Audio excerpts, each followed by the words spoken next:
What starts as a simple encounter over public urination quickly turns into something much bigger. The officer believes he has enough signs to suspect DUI, but during cross-examination, the defense starts pulling apart the details one by one. Pay close attention, because some of the smallest answers may end up matching the most. Commonwealth, you may call your first witness. Thank you, Your Honor. I call Officer Shannon over.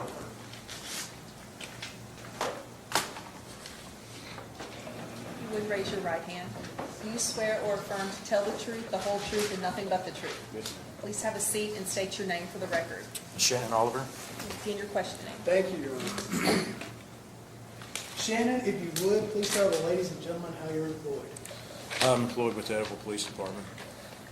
Shannon, do you recall whether or not you had an occasion to be working on or about August the 21st of 2020? Yes.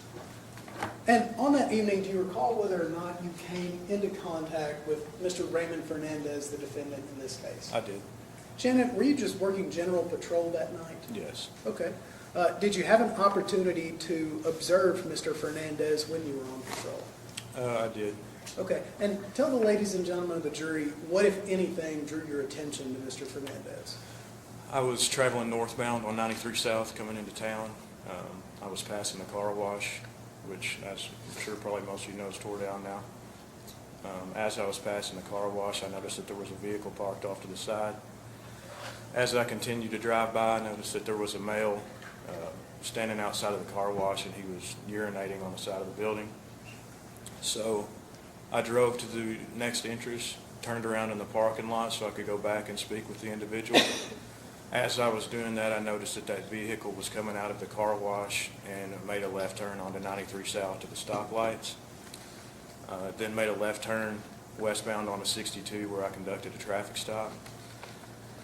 When I approached the vehicle, that's when I spoke with Mr. Fernandez. And let me pause you for just a minute. Okay. Did you initially do a traffic stop on Mr. Fernandez because of something about his driving or to discuss the urinating in public with him? I was just going to discuss the urinating issue. So we approach? Ma'am. I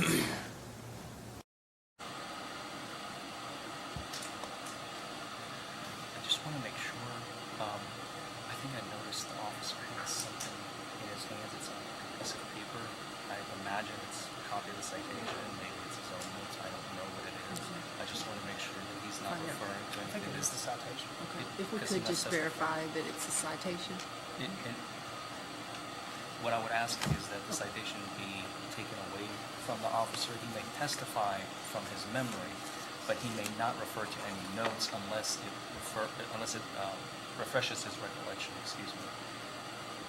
Response. I think that's why he's got it there. I don't believe that he's looking at it. I just think that if he's called upon to look at a citation, he has it with him on the stand. Well, what I would prefer is if he doesn't remember a certain fact, that he may refer to the citation and he may ask for it because he does not remember a fact, but he may not simply continuously refer to the citation and see what happened on the night of the event of the events that transpired on August 21st, 2020. He must testify from memory, so says the law. I'm happy to have him read the citation here, and then if he needs it, he can take it. Why don't you take that, and if he needs to have refreshed his memory, then Sure. Thank say you. that. Okay, you may proceed. So, Your Honor, or I'm sorry, Shannon, whenever you initially pulled the gentleman over, was it for some traffic offense that he committed, or was it to address, hey, let's not be urinating on the side of the car? I was just going to address that issue. Okay. And could you see him urinating on the side of the car wash, just driving up and down Highway 93 South? Yes. Okay. All right. So then you said you saw the gentleman pull out from the car wash and head towards 62. Correct. If you would, pick up on your testimony from there about when you encountered Mr. Fernandez. Well, I conducted the traffic stop on 62 West, approached the driver's side. Spoke with Mr. Fernandez, and while I was speaking with him, I could smell alcohol coming from the vehicle. While I was asking for license information, insurance, I noticed that his speech seemed to be a little bit slurred.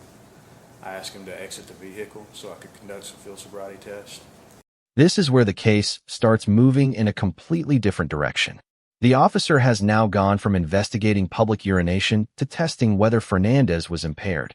But the question is, how strong are those observations really? First test that I conducted was I attempted to conduct the horizontal gaze nystagmus, which requires an individual to not move their head back and forth as I conduct an eye test. And what we're trying to see is nystagmus, which is an involuntary twitching of the eyes if somebody's under the influence of alcohol. While I was attempting to do that, I wasn't able to complete the test because Mr. Fernandez continued to move his head back and forth. So we moved on to another test, which was a one-leg stand, which basically just requires a person stand on one leg with their arms down at their side and count out loud. During that test, Mr. Fernandez was using his arms for balance to keep from putting his foot down. We also did the walk and turn, which basically has the individual walk heel to toe as they're counting out loud. When Mr. Fernandez started that test, he lost his balance at the first step. After we completed the test, and based on everything that I had seen, I didn't feel comfortable letting Mr. Fernandez drive at that point. I felt like that he was a danger to himself and the others on the road if I let him leave, so he was placed under arrest, transported over to Lyon County Jail. Once we're there, I'm required to read what's called an implied consent that will basically explain everything as far as the intoxilizer. Mr. Fernandez had stated to me that he had only had a couple of beers that night. I told him that if he had only had a couple of beers, then he would be legal to drive. Your alcohol level wouldn't be high enough to be over an 08. But I also told him that if he had had more to drink, that the intoxilizer would show that. So he was read the implied consent. He then refused the breath test. And then at that point, he was picked up by the jailer and transported. That refusal is a big moment. At this point, the officer's version of the night is built around what he saw, what he smelled, and what Fernandez allegedly admitted. Shannon, whenever you first came into contact with Mr. Fernandez, did you say that you smelled the odor of what you thought was alcohol? Yes. Is that why you got the gentleman outside of his vehicle? Yes. Okay. What else did you notice about him whenever you got him outside of his vehicle? Basically, like I said, I could smell the odor of alcohol on him. His speech was a bit slurred. He was a little bit unsteady on his feet. And then, as I mentioned through the test, there were a couple of things that he did that I noticed that led me to believe that he was under the influence. At what point in time, well, let me back up. Did Mr. Fernandez admit to you that he had been drinking alcohol that evening? He did. At what point in time did he make that admission to you? Well, once I was out speaking with him behind the vehicle before we conducted the test, he said, I believe he said that he had been at his brother's residence and that he had drank a couple of beers there. Did you tell Mr. Fernandez that you were trying to ascertain whether or not he was good to continue driving that night? Yes.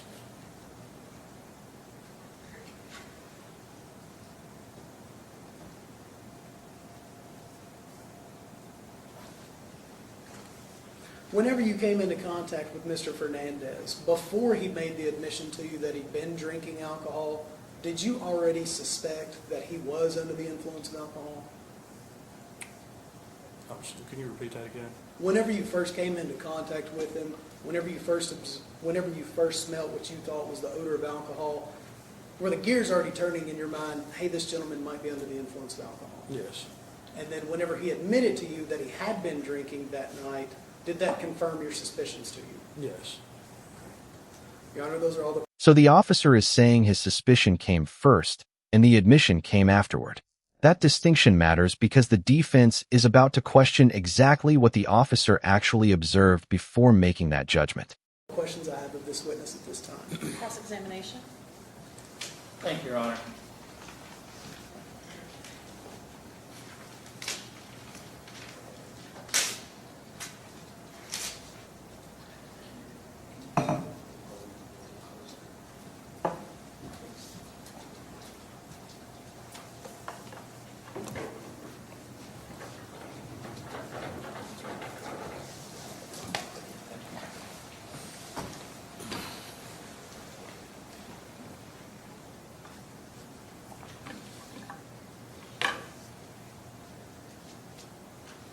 Officer Oliver, good afternoon. Good afternoon.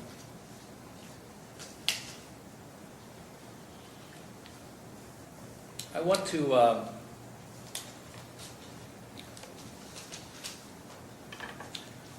talk a little bit about your training. Something that hasn't really been brought up on direct examination. How many years have you been a police officer? I started in October of 2007. October of 2007, so about almost 16 and a half years now? Close. And in 2007, I assume that's when you went through the academy? It was late 2007, early 2008. I started somewhere in that time. I don't remember exactly my training period before I went, but somewhere in there. Yeah. Fair enough. It's been a long time. Yeah.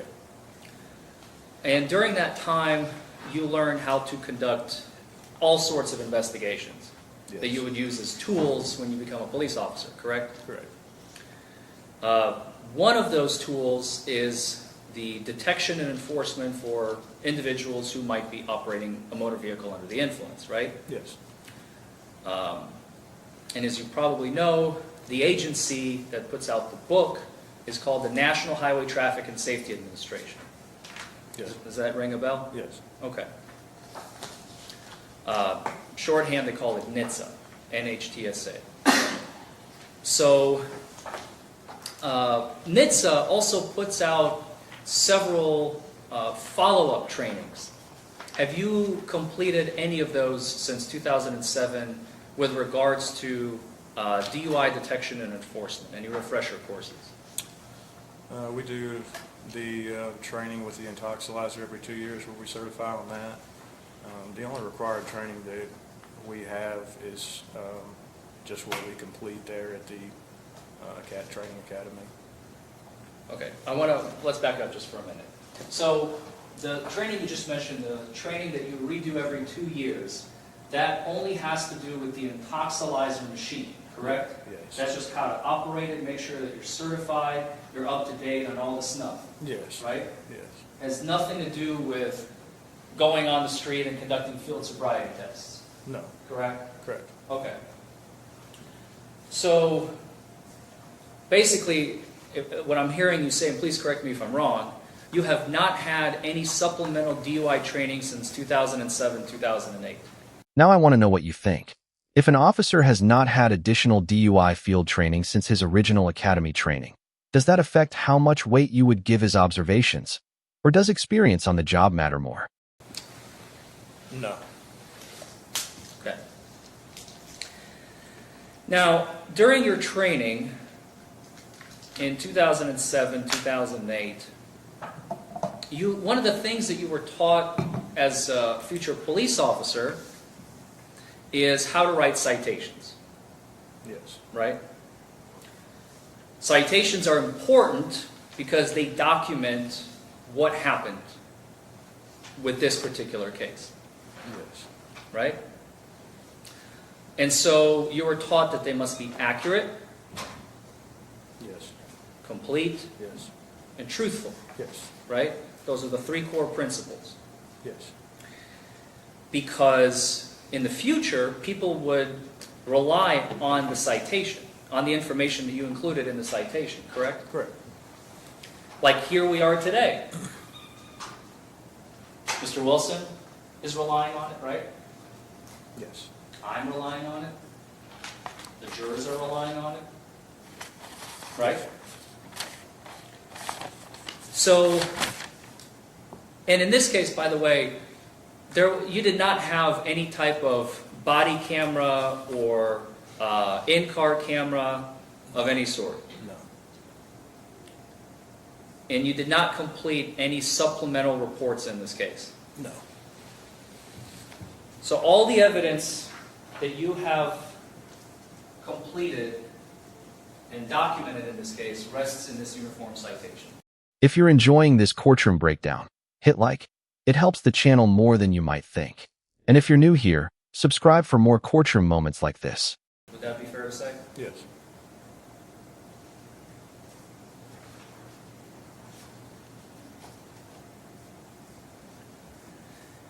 So anything that happens that's important, you write down, Yes. right, for future use, Right. because memories are faulty, people forget things. Right. And in this case, you created a complete and detailed report of the stop and arrest of Mr. Fernandez. Yes.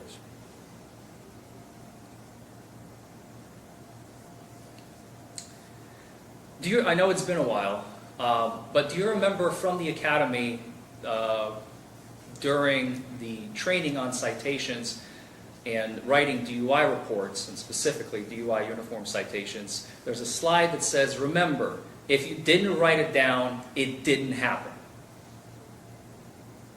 I don't recall that specifically, but I understand what you're saying. Does it ring a vague bell? Sure. Okay.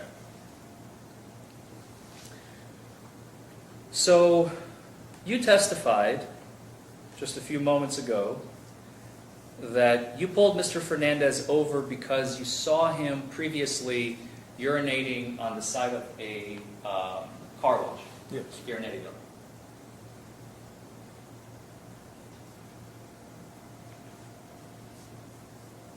You did not pull over Mr. Fernandez for any traffic violation.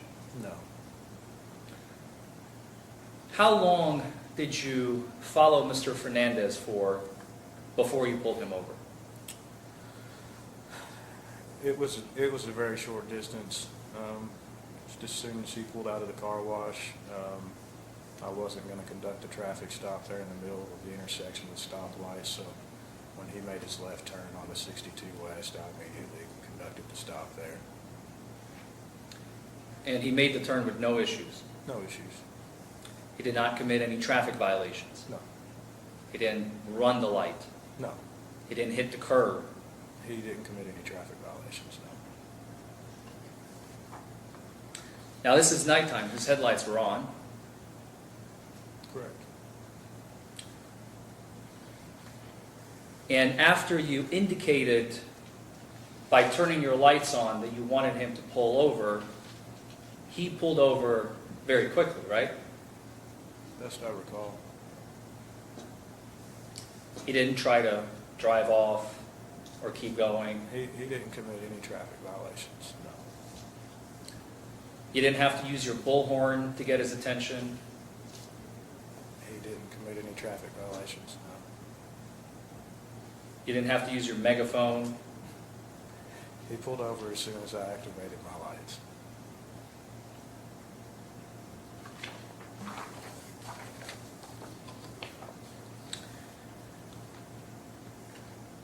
All right, so after you stop Mr. Fernandez, and he's already pulled over to the side of the road, you pull up behind him, you get out of the car, and you approach his driver's side window, right? Yes.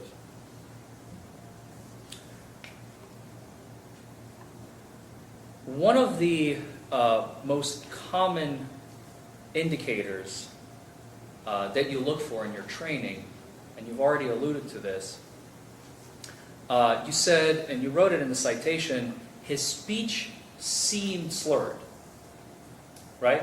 Yes. Have you ever met Mr. Fernandez before the night of the encounter on August 21st, 2020? I haven't, no. Are you familiar with his speaking patterns, the way he speaks? No. So you had no frame of reference No. as to how he's speaking to you. No. What you wrote down and you testified to today, that to you, your personal opinion, because that's what we're here for today, is your personal opinion as to what happened, right? Yes. Now watch how carefully the defense is narrowing this down. The officer is giving his personal observations, but the defense is asking what he actually knew about Fernandez before deciding that his behavior was unusual. That distinction could become very important. To you, Mr. Fernandez's speech seemed slurred, your words. Yes.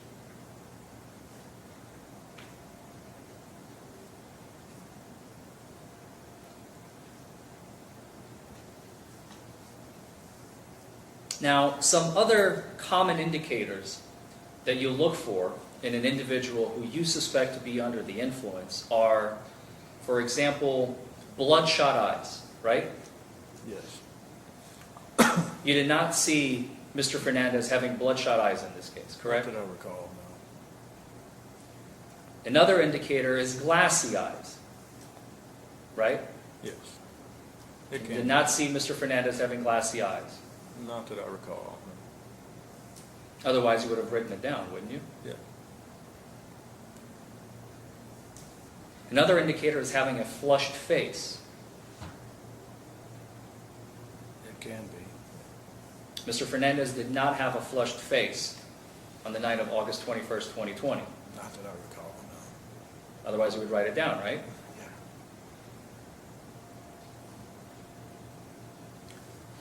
Now, these three particular indicators, NHTSA explains is, and please stop me if I'm incorrect and if you don't remember from your training, because alcohol makes the cells dilate, it reddens the skins and makes the person feel warm. Do you remember that from your training?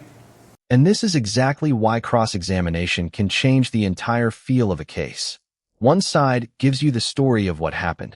The other side starts asking whether every detail really supports that story.